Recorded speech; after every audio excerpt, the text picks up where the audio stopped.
Hello friends. तो अपने आज के इस वीडियो में हम सुप्रीम कोर्ट के एक लेटेस्ट जजमेंट को डिटेल में डिस्कस करेंगे। रिसेंटली सुप्रीम कोर्ट ने section 112 of Indian evidence act and right to privacy के कॉन्टेक्स्ट में एक बहुत ही इंपॉर्टेंट जजमेंट पास किया।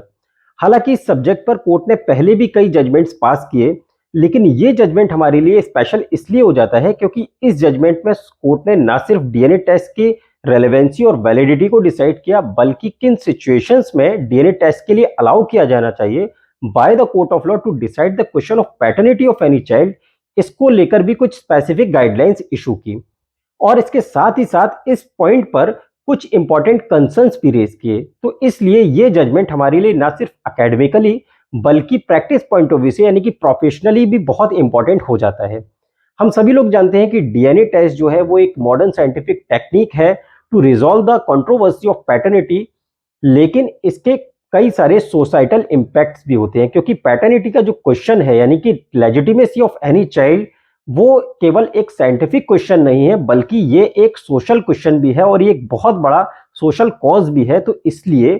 ये डिसाइड करने के लिए डीएनए टेस्ट करवाने से पहले बहुत ही प्रिकॉशंस कोर्ट को लेने चाहिए, ऐसा ही कुछ सुप्रीम कोर्ट ने इस जजमेंट में भी कहा है। तो अगर एक लाइन में मैं बताऊं कि कोर्ट ने डीएनए टेस्ट को लेकर इसमें क्या पॉइंट ऑफ व्यू रेज किया, तो कोर्ट ने बिल्कुल सिरे से इस बात को कहा कि किसी भी चाइल्ड के पैटर्निटी को डिसाइड करने के लिए डीएनए टेस्ट के लिए अलाउ किया जाना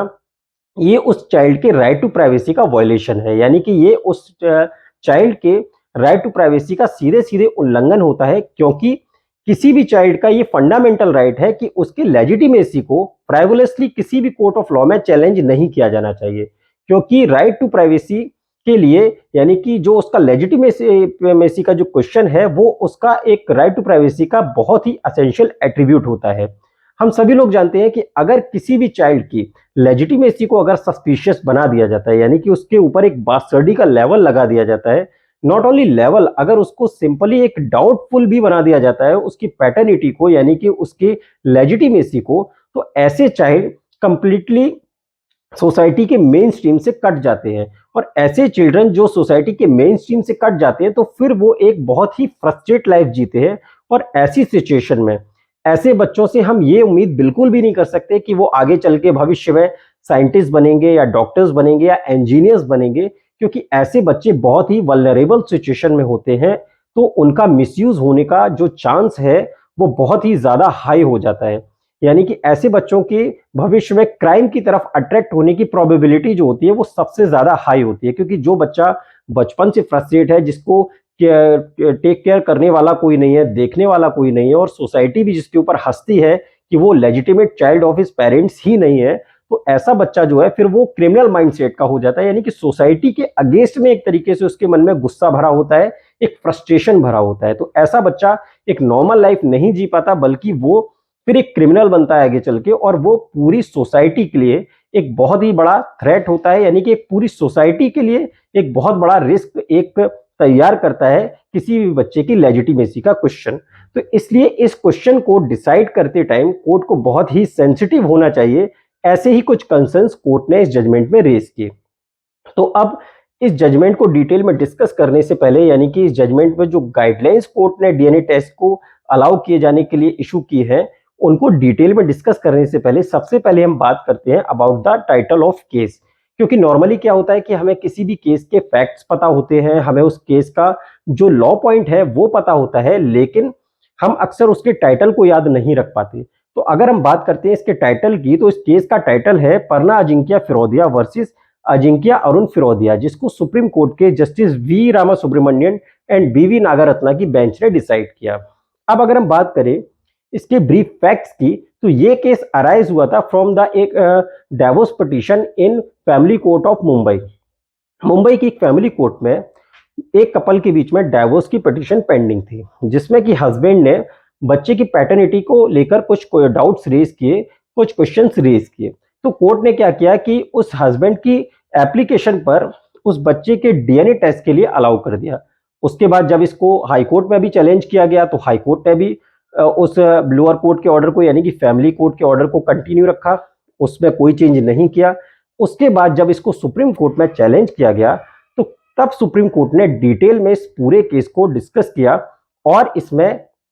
न सिर्फ डीएनए टेस्ट की वैलिडिटी को डिस्कस किया, बल्कि किन सिचुएशंस में इसको अलाउ किया जाना चाहिए, इसके लिए गाइडलाइंस भी इशू की। तो अब हम एक एक करके बात करते हैं उन गाइडलाइंस की। तो सबसे पहले तो कोर्ट ने ये कहा कि अगर कोई भी पेरेंट, यानी कि किसी भी बच्चे की, ऑब्वियसली किसी भी बच्चे की माँ, अगर उस बच्चे का डीएनए टेस्ट कराने से मना कर देती है, उसको खारिज कर देती है कि वो उस बच्चे का डीएनए टेस्ट नहीं करवाएगी पैटर्निटी के क्वेश्चन को डिसाइड कराने के लिए,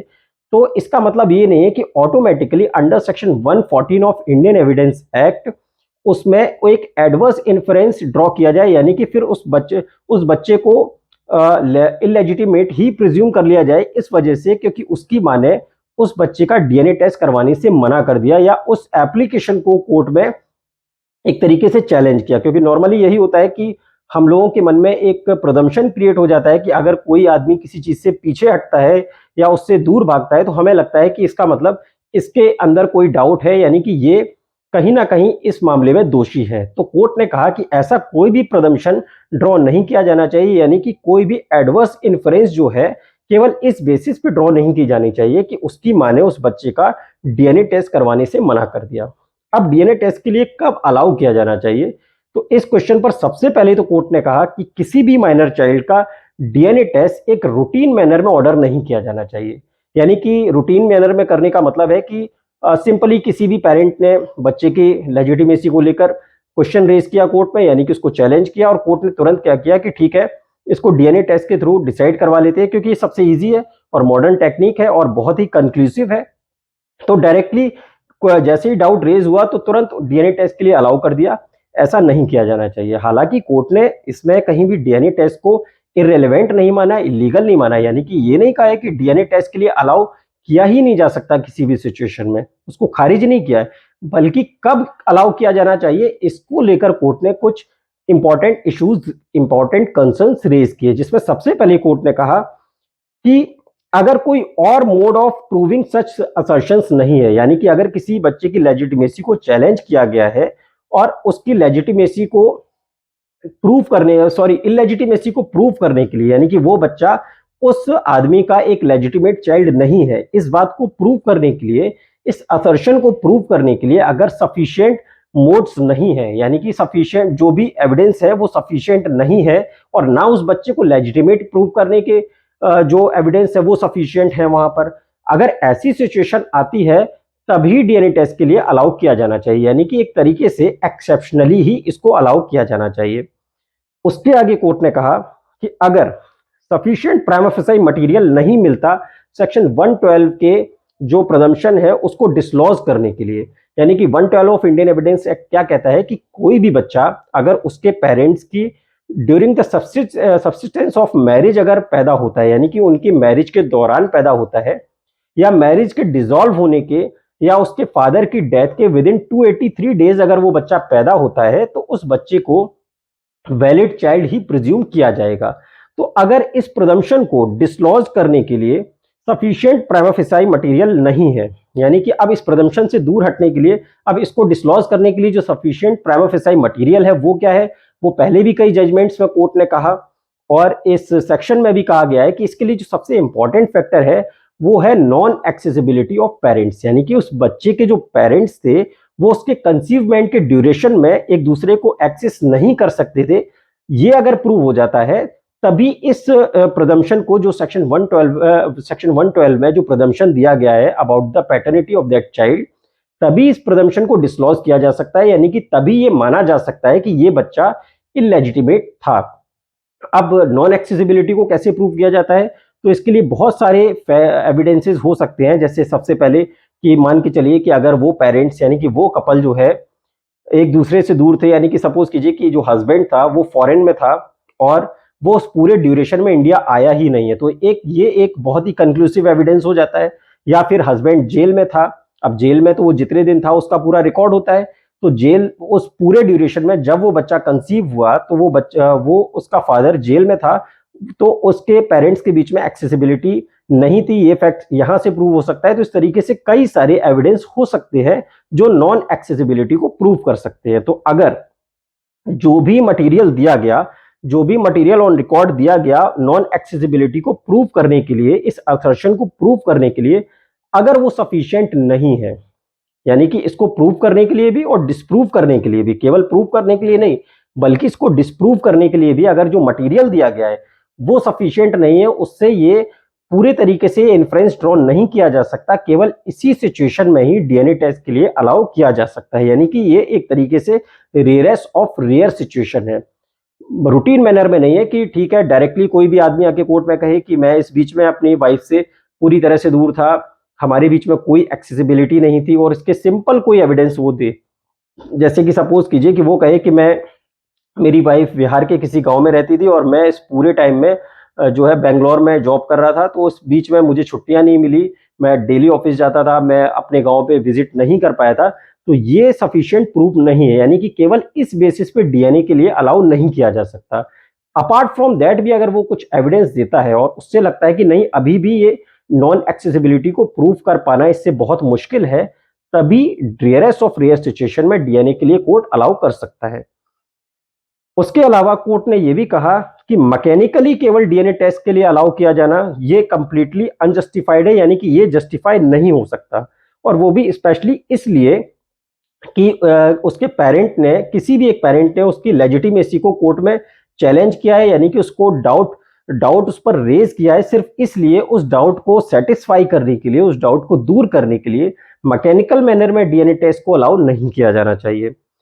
और स्पेशली तब जब उस बच्चे की जो पैटर्निटी है वो डायरेक्टली इशू नहीं है उस केस में, यानी कि एक तरीके से जब मैट्रिमोनियल प्रोसीडिंग्स चल रही है हस्बैंड और वाइफ के बीच में, तो ऐसी सिचुएशन में ऑब्वियस है कि उस बच्चे की पैटर्निटी का क्वेश्चन जो है वो एक सब्सटेंशियल इशू हो ही नहीं सकता है। ये सब्सटेंशियल इशू कब होगा, जब वहां पर इनहेरिटेंस को लेकर अगर सपोज कीजिए कोई प्रोसीडिंग चल रही है, तब तो वो एक इंपॉर्टेंट इशू या सब्सटेंशियल इशू उस केस को डिसाइड करने के लिए हो सकता है। लेकिन जहां सिंपली हस्बैंड और वाइफ के बीच में एक मैट्रिमोनियल प्रोसीडिंग्स पेंडिंग है, तो ऐसी सिचुएशन में बच्चे की पैटर्निटी एक इंपॉर्टेंट इशू रह ही नहीं जाता उस मैट्रिमोनियल प्रोसीडिंग को डिसाइड करने के लिए। अब कई जगह होता है कि एडल्ट्री को डिसाइड करने में एक इंपॉर्टेंट फैक्टर होता है, लेकिन सिंपली एडल्ट्री के फैक्टर को डिसाइड करने के लिए किसी भी बच्चे के फ्यूचर को एट द स्टेक नहीं रखा जा सकता, यानी कि एट द रिस्क नहीं रखा जा सकता, ये कोर्ट ने कहा है। कोर्ट ने कहा कि अगर एडल्ट्री का भी इशू है उन पेरेंट्स के बीच में, उस बच्चे के पेरेंट्स के बीच में, तब भी कोर्ट को यह ध्यान रखना चाहिए कि अगर अडल्टेरियस रिलेशनशिप से भी कोई बच्चा पैदा हुआ है तो इसका फ्यूचर क्या होगा। ऐसी सिचुएशन में भी पैटर्निटी का क्वेश्चन कितना इंपॉर्टेंट है उन कपल के बीच में एडल्ट्री के इशू को भी डिसाइड करने के लिए, तो ये भी कोर्ट को ध्यान में रखना चाहिए, यानी कि इसके भी मेरिट्स और डीमेरिट्स कोर्ट को ध्यान में रखने चाहिए कि अगर एडल्ट्री के क्वेश्चन को डिसाइड करने के लिए उस बच्चे के पैटर्निटी को अगर डिसाइड किया जाता है तो उससे उस बच्चे के फ्यूचर पर क्या फर्क पड़ेगा। फॉर एग्जाम्पल, अगर ये प्रूव हो जाता है कि ये बच्चा अडल्टेरियस रिलेशनशिप से ही पैदा हुआ है, तो उसके बाद उस बच्चे को कौन टेक केयर करेगा, उसको उसकी रेस्पॉन्सिबिलिटीज को कौन बियर करेगा, ये भी कोर्ट को ध्यान में रखना चाहिए। अगर ऐसी सिचुएशन आती है कि फिर ये डिसाइड कर पाना मुश्किल होगा कि इसका केयर टेकर आगे कौन होगा, इसके लिए लायबल कौन होगा, तो ऐसी सिचुएशन में भी मैकेनिकली कोर्ट को डीएनए टेस्ट के लिए ऑर्डर नहीं करना चाहिए। इसके साथ ही कोर्ट ने यह भी कहा कि बच्चे जो हैं वो एक मटेरियल ऑब्जेक्ट नहीं है, यानी कि वो एक सॉफ्ट टारगेट नहीं होने चाहिए हस्बैंड और वाइफ के बीच में किसी भी प्रोसीडिंग्स को लेकर, या उनके बीच में कोई मैट्रिमोनियल प्रोसीडिंग है जैसे कि इस केस में ही डाइवोर्स की प्रोसीडिंग है, तो ऐसी प्रोसीडिंग्स में बच्चों को सॉफ्ट टारगेट नहीं बनाया जाना चाहिए, क्योंकि वो कोई एक ऑब्जेक्ट नहीं है या वो एक तरीके से जानवर नहीं है कि ठीक है उनको अपने दो हस्बैंड वाइफ के डिस्प्यूट में उनको एक तरीके से खिलौना बना दिया जाए, या उनको उनके बीच में एक तरीके से एक बॉल की तरह बना दिया जाए जो एक दूसरे पर पास की जा रही है। इस तरीके से उसको मटेरियल ऑब्जेक्ट की तरीके से नहीं देखा जाना चाहिए, बल्कि उसको ये ध्यान में रखना चाहिए कि ये बच्चा एक लिविंग बीइंग है जो आगे चल के इस देश का फ्यूचर भी बनेगा। तो इसलिए भी कोर्ट को डीएनए टेस्ट को अलाउ करने से पहले बहुत ही प्रिकॉशस रहना चाहिए। और उसके अलावा कोर्ट ने एक इंपॉर्टेंट बात और कही कि जो राइट टू प्राइवेसी का कॉन्सेप्ट है वो एक अडल्ट और एक बच्चे के लिए दोनों में बहुत डिफरेंस है, यानी कि दोनों में सिमिलर नहीं है कि एक बच्चे के लिए जो राइट टू प्राइवेसी का जो कॉन्सेप्ट है और एक अडल्ट के लिए जो राइट टू प्राइवेसी है वो दोनों सिमिलर नहीं है, वो दोनों सिनोनिमस नहीं है एक तरीके से, क्योंकि उन दोनों में बहुत डिफरेंस है। इसके साथ ही कोर्ट ने ये भी एक बहुत ही इंपॉर्टेंट इशू रेज किया कि आज हम जो मॉडर्न साइंटिफिक एरा में रह रहे हैं, यानी कि जहां आज बहुत सारी साइंटिफिक टेक्निक्स आ गई हैं और कंसीवमेंट ऑल्सो, जैसे कि हम सभी लोग जानते हैं आईवीएफ, स्पर्म डोनेशन, इस तरह की कई मॉडर्न साइंटिफिक टेक्निक्स भी हैं कंसीवमेंट के लिए, जिनका आजकल यूज अब बहुत ज्यादा बढ़ गया है। तो ऐसी सिचुएशन में ऑब्वियस है कि अगर किसी बच्चे को थ्रू द टेस्ट ट्यूब या थ्रू द स्पर्म डोनेशन अगर कंसीव किया जाता है, तो ऑब्वियस है कि उस बच्चे का डीएनए जो है वो उसके फादर से मैच नहीं करेगा। तो क्या ऐसी सिचुएशन में उसको इलेजिटिमेट डिक्लेयर कर दिया जाएगा only on the basis of DNA report? Obviously ऐसा नहीं किया जा सकता, क्योंकि ये अगेन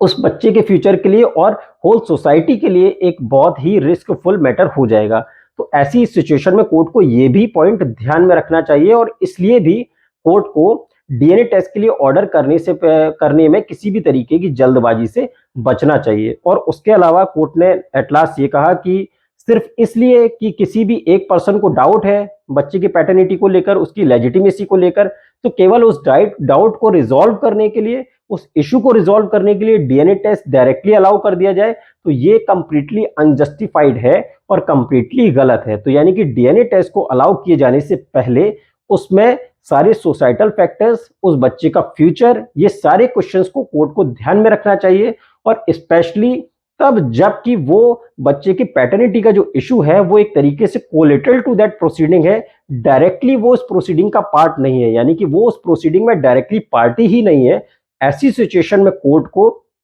बहुत ही ज्यादा केयरफुल रहना चाहिए, या एक तरीके से कह सकते हैं कि कोर्ट को ऐसी सिचुएशंस में जहां की उसकी पैटर्निटी का क्वेश्चन एक तरीके से कोलेटरल क्वेश्चन है, यानी कि वो इनडायरेक्टली रिलेट कर रहा है उस प्रोसीडिंग से, डायरेक्टली उस प्रोसीडिंग का पार्ट नहीं है, तो ऐसी सिचुएशन में कोर्ट को बहुत ही केयरफुल रहना चाहिए, या फिर कह सकते हैं कि ऐसी सिचुएशन में कोर्ट को डीएनए टेस्ट के लिए अलाउ नहीं करना चाहिए। तो इन समरी अगर कहें तो कोर्ट ने सीधे सीधे ये कहा कि किसी भी बच्चे के पैटर्निटी को डिसाइड करने के लिए